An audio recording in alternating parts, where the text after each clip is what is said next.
Movie की शुरुआत में हम शाओ नाम के साइंटिस्ट को देखते हैं जो अपने पिता को एक लॉकेट देते हुए कहता है, अगर दुनिया को बचाना है तो मेरा जाना ज़रूरी है। हालांकि शाओ के पिता, जिनका नाम यूटोंग था, वो शाओ को जाने से रोकते हैं क्योंकि शाओ एक ऐसे मिशन पर जा रहा था जहां से वापस आने की कोई गारंटी नहीं थी। दरअसल शाओ नासा के सबसे होनहार साइंटिस्ट में से एक साइंटिस्ट था और अगर वो मिशन पर ना गया तो पृथ्वी अगले 8 महीने के अंदर अंदर तबाह हो जाएगी, क्योंकि पता नहीं कैसे पृथ्वी ने घूमने की रफ्तार कम कर दी थी और पृथ्वी की रोटेशन दिन ब दिन घटती चली जा रही होती है। साइंटिस्ट का मानना था कि पृथ्वी आने वाले 8 महीने के बाद पूरी तरह रुक जाएगी, इसलिए उन्हें इसका जल्दी से जल्दी कोई हल निकालना होगा, वरना किसी को पता तक नहीं चलेगा कि पृथ्वी भी कोई एक प्लैनेट हुआ करती थी। खैर, अब शाओ मिशन पर आ गया था और यहाँ उसे आए हुए 2 महीने हो जाते हैं। उन सब ने पृथ्वी को बचाने की खूब कोशिश की, लेकिन कोई फायदा नहीं हुआ। आखिरकार उन सब साइंटिस्ट को पता चला कि पृथ्वी की रोटेशन सूरज की वजह से स्लो हो गई थी। दरअसल सूरज की पृथ्वी की तरफ अट्रैक्शन, यानी सूरज का पृथ्वी को अपनी तरफ खींचना ही पृथ्वी को घुमाता है, और गुजरते वक्त के साथ साथ सूरज की पृथ्वी की अपनी तरफ खींचने की ताकत कम होती चली जा रही है। इसलिए अब साइंटिस्ट इस फैसले पर पहुंचते हैं कि हमें अर्थ को इस सोलर सिस्टम से ही दूर ले जाना होगा। यानी उनका मिशन था कि पृथ्वी पर बड़े बड़े इंजन्स लगाकर उसे एक ही दिशा में धक्का दे और पृथ्वी को अपने सूरज से दूर ले जाकर किसी दूसरे सूरज के इर्द गिर्द पृथ्वी को छोड़ दिया जाए। यह आइडिया शाओ का ही था, इसलिए अब शाओ उतनी देर तक स्पेस में रहेगा जितनी देर तक यह मिशन पूरा नहीं हो जाता। इस मिशन के अंदर काफी ज्यादा खतरा था, अगर छोटी सी भी गलती हुई तो समझो पृथ्वी के टुकड़े टुकड़े हो जाएंगे। अब जैसे ही सूरज पृथ्वी से दूर हो जाएगा तो पृथ्वी पर टेम्परेचर बहुत ज्यादा गिरने वाला था, जिससे बचने के लिए सभी गवर्नमेंट ने मिलकर एक ही गवर्नमेंट बनाई, जिसका नाम रखा यूनाइटेड गवर्नमेंट। यूनाइटेड गवर्नमेंट ने सब लोगों की सुरक्षा के लिए अंडरग्राउंड बंकर बना रखे थे, जहां सब लोग बिल्कुल उसी तरह जिंदगी गुजार सकते हैं जैसे वे अर्थ की जमीन पर गुजार रहे थे। वहां सब लोगों के लिए सारी फैसिलिटीज मौजूद थी, यहाँ तक कि सब लोगों के बच्चे स्कूल कॉलेज तक भी जा सकते थे। पृथ्वी को सूरज से दूर ले जाने के लिए अर्थ पर बड़े बड़े इंजन बनाए गए, जिनका नाम रखा गया अर्थ इंजन, जो पृथ्वी को धकेलकर दूसरे सोलर सिस्टम में ले जा रहे होते हैं। उन सबका मिशन बिल्कुल ठीक जा रहा था और चलते चलते उनको 12 साल हो जाते हैं। उनको बस 3 साल तक का और इंतजार करना था, जिसके बाद उनकी पृथ्वी 7 वाले सोलर सिस्टम में पहुंच जाएगी। अब हम देखते हैं शाओ के बेटे, जिसका नाम होता है ली। वह अपने डैड की तरह ही जीनियस था, लेकिन वह अपने डैड से बहुत ज्यादा नफरत करता था क्योंकि उसके डैड उससे 12 साल के अंदर एक बार भी मिलने नहीं आए। और तो और वो जब भी फोन करते थे, ली कभी भी उनका फोन पिक नहीं करता था। वो हर रोज की तरह अपने बंकर में उठा और बाहर निकलते ही अपने एरिया की पावर काट दिया और स्कूल में से एक लड़की को भगाकर अपने साथ बाहर ले आया। वो लड़की ली के ग्रैंडपा यानी यूटोंग ने अडॉप्ट की थी और आज वो सबसे छुपकर ऊपर जमीन पर जाने वाले थे। जब से यह मिशन स्टार्ट हुआ था तब से लेकर ली अब तक अपनी लाइफ में पहली बार जमीन को देखने के लिए बहुत एक्साइटेड था।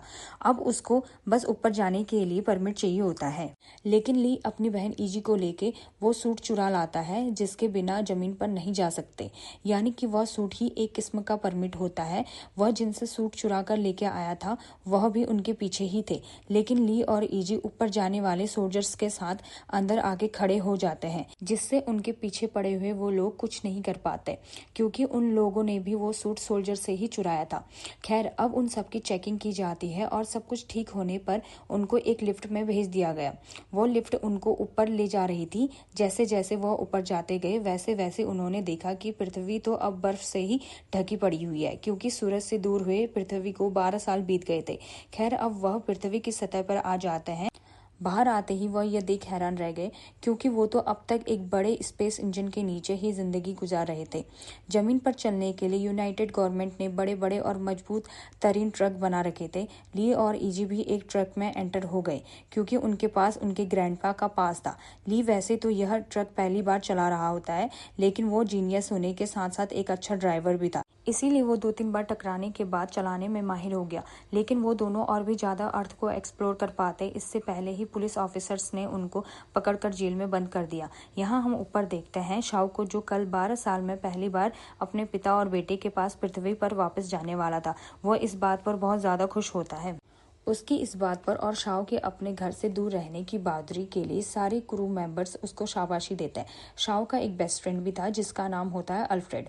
वो भी अगले महीने ही पृथ्वी पर जाने वाला था, इसलिए वो दोनों काफी ज्यादा खुश थे। यहाँ नीचे हम ली और ईजी को जेल में बैठे हुए देखते हैं, लेकिन उनकी बेल करवाने के लिए उनके ग्रैंडपा वहाँ आ गए, जो उन पर काफी ज्यादा गुस्सा थे क्योंकि ली ने उनकी परमिशन के बिना ही उनके ट्रक को ड्राइव किया था और साथ ही साथ ईजी की भी जान खतरे में डाला था। लेकिन उनकी बातों के दौरान जेल की दीवारें अचानक से टूटने लगी और देखते ही देखते वहाँ पे बड़ा सा भूकंप आ गया, जिसने वहाँ पर सब कुछ तहस नहस करना शुरू कर दिया। लेकिन ली और ईजे अपने दादा यूटोंग के साथ वक्त रहते वहाँ से निकल जाते हैं। उनके साथ एक और लड़का भी था जो यूटोंग के लिए काम किया करता था, इसीलिए वो चारों अब ट्रक में बैठकर उस जगह से दूर जाने लगे। रास्ते में उन्होंने देखा कि अर्थ इंजन तो एक एक करके बंद हो रहे हैं। उनको कुछ समझ नहीं आ रहा था आखिर ऐसा क्यों हो रहा है। वो कुछ और सोच पाते इससे पहले ही उनके सामने कमांडर आ गए। उनको कहते हैं हमें आपकी ट्रक की जरूरत है। दरअसल हम एक एनर्जी सोर्स को अर्थ इंजन के अंदर लगाने के लिए ले जा रहे हैं। इस भूकंप की वजह से पृथ्वी के 1400 अर्थ इंजन का पावर सोर्स टूट चुका है, इसलिए दुनिया के कोने कोने में बिल्कुल इसी तरह के मिशन हो रहे हैं। हमें इस मिशन को जल्दी जल्दी करना होगा क्योंकि हम सब जुपिटर के बहुत ज़्यादा करीब है। जुपिटर के पास से गुजरते हुए जुपिटर के अट्रैक्शन की वजह से भूकंप आने लगे हैं। ये फिर कभी भी आ सकते हैं, इसलिए पावर सोर्स को जितनी जल्दी हो सके उतना जल्दी लगाना जरूरी है। जब इंजन फिर से स्टार्ट हो जाएंगे हम जुपिटर की ऑर्बिट से दूर निकल जाएंगे और फिर कोई खतरा नहीं होगा। इसीलिए अब वो लोग खतरनाक रास्ते से होकर अर्थ इंजन की तरफ जाने लगे, मगर रास्ते में एक बार फिर से भूकंप आया जिससे उन सबके ट्रक बर्फ के अंदर धंस जाते हैं।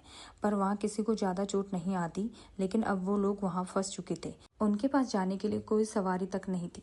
लेकिन तभी कमांडर ने ऊपर फ्लेयर गन से शूट कर दिया ताकि कोई ना कोई मदद ही मिल जाए। फ्लेयर गन की रेड रोशनी से उन्हें पता चला कि वह तो एक बहुत बड़ी बिल्डिंग के साथ खड़े हैं, इसलिए उन्होंने ज़्यादा वक्त न जाया करते हुए बिल्डिंग पर चढ़ना शुरू कर दिया। उनके आधे लोग ऊपर आ चुके थे। उनके पास पावर सोर्स भी होता है, लेकिन नीचे ली के ग्रैंडपा और एक सोल्जर मौजूद थे जो अभी भी ऊपर ही आते जा रहे थे। मगर भूकंप फिर से आया जिससे अब लिफ्ट उनके ऊपर गिरने वाली थी। ग्रैंडपा ने वक्त रहते अपने आप को एक कमरे में फेंक दिया, लेकिन वह सोल्जर बेचारा अपने आप को बचा नहीं पाता और लिफ्ट के साथ ही नीचे गिर के मारा जाता है। मगर हम देखते हैं कि यूटोंग के गिरने की वजह से उसके सूट में जगह जगह सुराख हो गए, जिससे उनकी ऑक्सीजन अब खत्म होने वाली थी।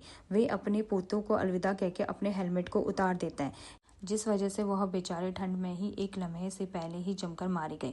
ऊपर खड़े ली और ईजी ने भी ग्रैंडपा के लिए बहुत आंसू बहाए, लेकिन ली को कमांडर पर बहुत ज़्यादा गुस्सा आता है क्योंकि उसी के मिशन की वजह से अब यूटोंग जिंदा नहीं था, जिसके चलते उसकी आपस में लड़ाई हो जाती है। लेकिन ली कमांडर से जीत नहीं पाता, इसलिए वो कमांडर को छोड़कर वापस अपने घर को जाने लगा। वापस चलते चलते उसको एक ट्रक दिखाई दिया। अंदर जाने पे उन्हें एक साइंटिस्ट भी मिलता है जो बहुत ज़्यादा डरा सहमा हुआ था क्योंकि उसे पता था कि पृथ्वी जुपिटर के काफ़ी करीब आ चुकी है। इसलिए चाहे वह पावर सोर्स को अर्थ के इंजन में लगा भी दे, फिर भी वह जुपिटर से टकराने ही वाले हैं। लेकिन फिर भी ली चाहता था कि इंसानियत अपनी आखिरी कोशिश जरूर करे। किसी को अंदाजा तक ही नहीं था कि हालात एक ही झटके में आखिरी इतने ज़्यादा बदल जाएंगे।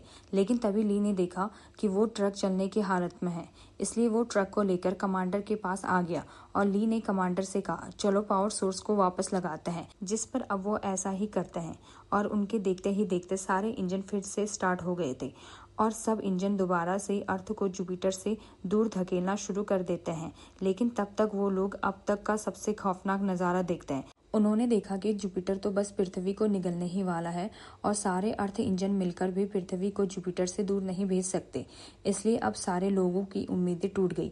कुछ ही देर पहले उनके पास जो उम्मीद थी अब वो भी किसी काम की नहीं थी। सब लोग दंगा फसाद करने पर उतर गए थे। पृथ्वी की अंडरग्राउंड चीजें तबाह कर दी जाती है। सब लोग न चाहते हुए भी अपनी मौत को कबूल करने लगे। लेकिन ऊपर स्पेस स्टेशन के अंदर शाओ को एक आइडिया आया जिससे अभी भी पृथ्वी को बचाया जा सकता था, लेकिन उसका पृथ्वी से कोई कांटेक्ट नहीं हो पा रहा था क्योंकि पृथ्वी पर काफी ज्यादा तोड़फोड़ हो चुकी थी। इसलिए जब स्पेस स्टेशन के सभी लोग सो रहे थे तभी शाओ और उसका दोस्त अल्फ्रेड नीचे अर्थ पर आने लगे, लेकिन स्पेसशिप उन्हें ऐसा नहीं करने देती। इसलिए उन्होंने स्पेसशिप से बाहर आकर एक एयरलॉक में जाने का फैसला किया जिससे वो सीधा पृथ्वी पर आ सकते थे। अब रास्ते में उन दोनों को काफी मुश्किलें आई, मगर वह किसी तरह हर बार बच ही जाते हैं। लेकिन अब अल्फ्रेड जरा जल्दीबाजी कर देता है और देखते ही देखते रोटेटिंग व्हील में टकरा गया, जिससे उस बेचारे का सूट रप्चर होकर हर जगह से लीक होने लगा और अल्फ्रेड बेचारा मारा जाता है। शाव यह देख काफी दुखी हो चुका था, लेकिन वह अपने आप पर काबू पाने के बाद एयरलॉक तक पहुंच ही गया, जहां पर उसने एक आखिरी बार पृथ्वी से कांटेक्ट करने की कोशिश की, मगर उसका कोई भी फायदा ना हुआ, क्योंकि यह स्पेसशिप खुद ही चाहता था कि पृथ्वी से उसका कांटेक्ट ना हो। इसलिए स्पेसशिप का एआई सभी कम्युनिकेशन लाइन को बंद कर देता है। अब अचानक से पृथ्वी और स्पेस स्टेशन दोनों पर एक अनाउंसमेंट होती है, जहां यह कहा जाता है कि हमने नहीं सोचा था कि पृथ्वी तबाह हो जाएगी। यूनाइटेड गवर्नमेंट ने अब तक का जो हो सके वो किया, लेकिन पृथ्वी की किस्मत में तबाह होना ही लिखा था। इसलिए हमारा सारा फोकस स्पेस स्टेशन को बचाने में है। स्पेस स्टेशन का नया मिशन होगा जराटा नाम के एक नए प्लैनेट पर जाना। स्पेस स्टेशन का नाम मीरा है। मीरा के अंदर 2000 लोग हैं। इंसानी एम्ब्रियोज और अंडे भी मौजूद है। हर जानवर की एक स्पीशी का डीएनए भी है। हर एक तरह की डिजिटल रिसर्च भी वहाँ पर मौजूद है। जो दुनिया ने अब तक कमाया है, जो दुनिया ने अब तक ज्ञान हासिल किया है, वह सारा मेरे अंदर मौजूद है। यानी कि दुनिया का अब तक का जो सब कुछ स्पेस स्टेशन मीरा के अंदर मौजूद होता है। यह सुनकर शाओ और पृथ्वी के सभी लोग दंग रह गए। शाओ भी अब अपनी हिम्मत हार चुका था और पृथ्वी अगले 3 घंटे के अंदर अंदर जुपिटर से जा टकराएगी। यह नज़ारा काफी खतरनाक और खौफनाक होता है। अब क्या सभी अपनी मौत को स्वीकार करके उसके आने का इंतजार कर रहे होते हैं, मगर ली को एक आइडिया आता है। यह वही आइडिया था जो शाओ को भी आया था, लेकिन वो कम्युनिकेशन न होने की वजह से पृथ्वी तक नहीं पहुंच पाया। वह प्लान यह था कि जब पृथ्वी जुपिटर से टकराने ही वाली होगी तो हम जुपिटर और पृथ्वी के बीच बनने वाली गैसेस में बहुत बड़ा ब्लास्ट कर देंगे, जिससे पृथ्वी जुपिटर से धमाके की वजह से दूर चली जाएगी। ऐसा करने के लिए उन्हें एक अर्थ इंजन को सभी अर्थ इंजन की पावर देनी होगी और जुपिटर के ऑर्बिट से बाहर निकल जाएंगे। अब सभी ली की बात को मानकर काम में लग जाते हैं। ली अपने एक साथी के साथ उस जगह पर आया जहां से सभी अर्थ इंजन की पावर को इकट्ठा करना था, लेकिन ली ने देखा कि वो अब मशीन अटकी हुई है। इसलिए उसने अपनी जान की परवाह किए बिना ही मशीन को चलाने की कोशिश की और यहाँ कमांडर की पूरी टीम, एजी और साथ ही वो साइंटिस्ट पावर सेल्स को एक जगह इकट्ठा करके एक ही अर्थ इंजन में डालने लगे, लेकिन वह बहुत ज़्यादा भारी थे। उनके वजन के मुताबिक वह लोग बहुत ज़्यादा कम पड़ रहे होते हैं। अगर पृथ्वी को बचाना है तो उन्हें 2 काम तो करने ही हैं। यहाँ ली ने वक्त रहते उस मशीन को तो चला दिया, लेकिन खुद उसका बाहर निकलना इम्पॉसिबल हो गया। मगर फिर उसका दोस्त उसे एक रस्सी के सहारे बाहर निकाल ही लेता है। अब देरी थी तो बस पावर सेल के अर्थ इंजन के अंदर जाने की। यहाँ पर एजी सभी पृथ्वी के इंसानों को मैसेज भेजती है। वो कहती है, हमारे पास एक आखिरी उम्मीद बाकी है। अगर मैं सब समझाने लगी तो कोई भी जिंदा नहीं बच पाएगा। इसीलिए आप सभी नॉर्थ चाइना के अर्थ इंजन 19 पर हमारी मदद के लिए आइए। इतना कह के वो फिर से धकेलना शुरू हो गए, मगर अब और भी लोग उनकी मदद को आ गए, जिसके चलते उन्होंने उस पावर सेल को धकेल ही दिया।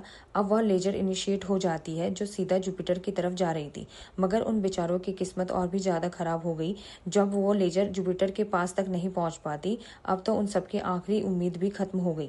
दोस्तों, इन सबकी किस्मत में मरना ही लिखा था, लेकिन स्पेस स्टेशन में बैठे शाओ को पता था कि वह इस दुनिया को बचा सकता है। इसलिए उसने पूरे स्पेसशिप के फ्यूल को ले लिया और बाकी के बचे स्पेसशिप से अलग होकर जुपिटर की तरफ जाने लगा, ताकि वो स्पेसशिप जिसके अंदर काफ़ी ज़्यादा फ्यूल है उसकी मदद से जुपिटर में धमाका करके अर्थ को दूर फेंक दे।